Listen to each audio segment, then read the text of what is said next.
Hello বন্ধুরা, সবাই কেমন আছো? আশা করছি সবাই ভালো আছো। মায়া ব্লগ অ্যান্ড কুকিং চ্যানেলে তোমাদের অনেক অনেক ওয়েলকাম। আজ তোমাদের সাথে শেয়ার করতে চলে এসেছি আলু দিয়ে বোয়াল মাছের একটি রেসিপি।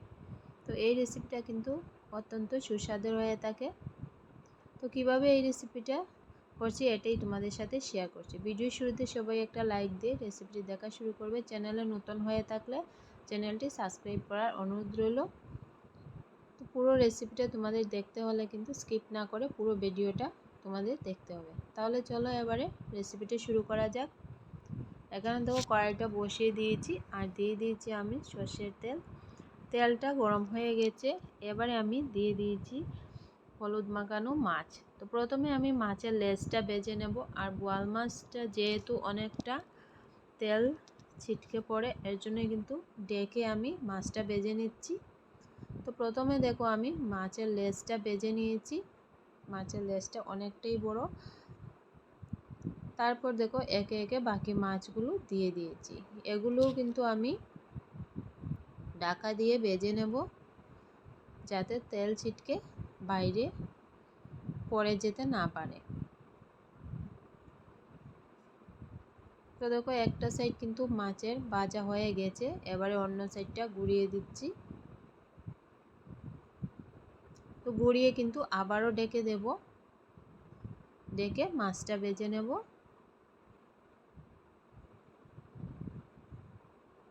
ঢাকা দেওয়ার জন্য কিন্তু তেলটা ছিটকে বাইরে যেতে পারবে না। আর এখানে দেখো মাছের টুকরোগুলো কিন্তু খুব সুন্দর ভাজা হয়ে গিয়েছে। আর এতে কিন্তু তেলটাও বাইরে পড়ে যায়নি, নষ্টও হয়নি তেলটা।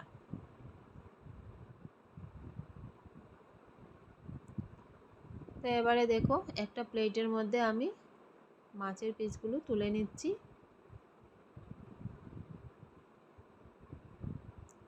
এবারে ওই তেলের মধ্যেই আমি কেটে রাখা আলুর টুকরোগুলো ভেজে নেব। দিয়ে দিচ্ছি অল্প হলুদ আর অল্প লবণ দিয়ে নাড়াচাড়া দিয়ে দিচ্ছি। 1 থেকে 2 মিনিট ঢাকা দিয়ে আলুর টুকরোগুলো আমি ভেজে নেব। এতে আলুটা অনেকটা সেদ্ধ হয়ে যাবে আর ভাজাটাও হয়ে যাবে। তো দেখো এখানে আলুর টুকরোগুলোও কিন্তু আমার ভাজা করা হয়ে গেছে। এবারে আমি তুলে নেব।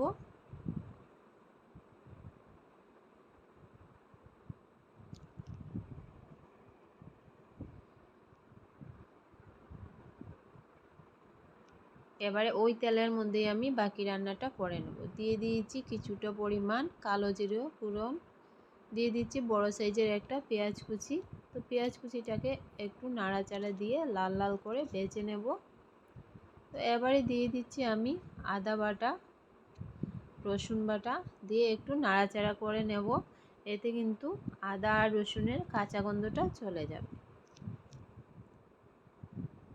এবারে এর মধ্যে দিয়ে দিচ্ছি আমি বড় সাইজের একটা টমেটো কুচি। তো টমেটো কুচিটা দিয়েও আমি কিছুক্ষণ এভাবে নাড়াচাড়া করে নেব। তো কিছুক্ষণ নাড়াচাড়া দিয়ে এবারে দিয়ে দিচ্ছি হলুদের গুঁড়া, লাল লঙ্কা মরিচের গুঁড়া। আর এখানে দেখো আমি মশলার একটা পেস্ট দিয়ে দিচ্ছি। এতে কিন্তু গোটা জিরে আর কাঁচা লঙ্কা ছিল, পরিমাণ মতো লবণ আর অল্প জল দিয়ে আমি মশলাটাকে ভালো মতো কষিয়ে নেব।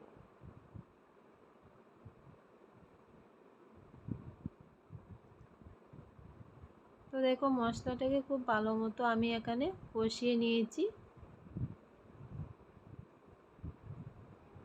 এবারে এর মধ্যে আমি দিয়ে দিচ্ছি আগে থেকে ভেজে রাখা আলুর টুকরোগুলো।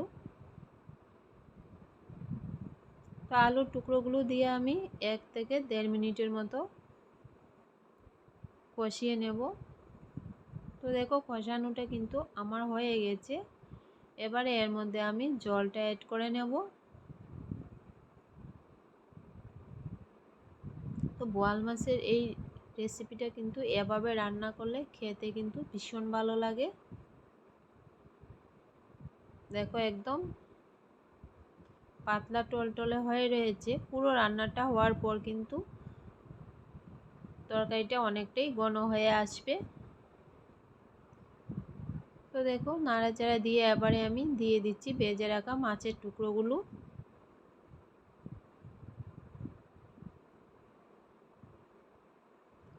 মাছের টুকরোগুলো দিয়ে আরও একবার আমি সব কিছু ভালো মতো মিশিয়ে দেব।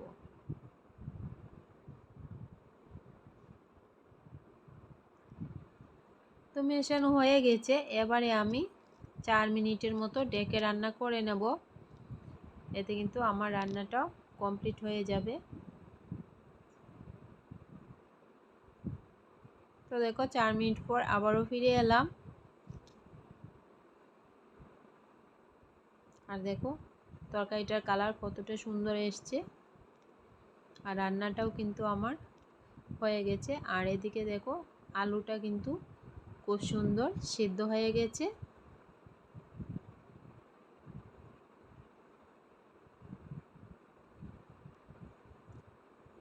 এবারে আমি এর মধ্যে দিয়ে দিচ্ছি কিছুটা পরিমাণ ধনিয়া পাতা কুচি। ধনিয়া পাতা কুচি দিয়ে আরও কিছুক্ষণ আমি এভাবে নাড়াচাড়া করে ভালো মতো মিশিয়ে দেব।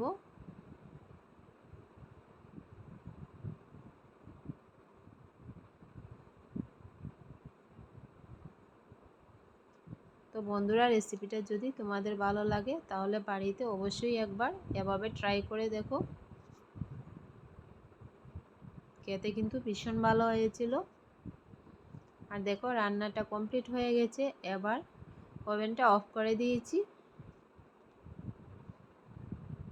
তো পরিবেশনের জন্য আমি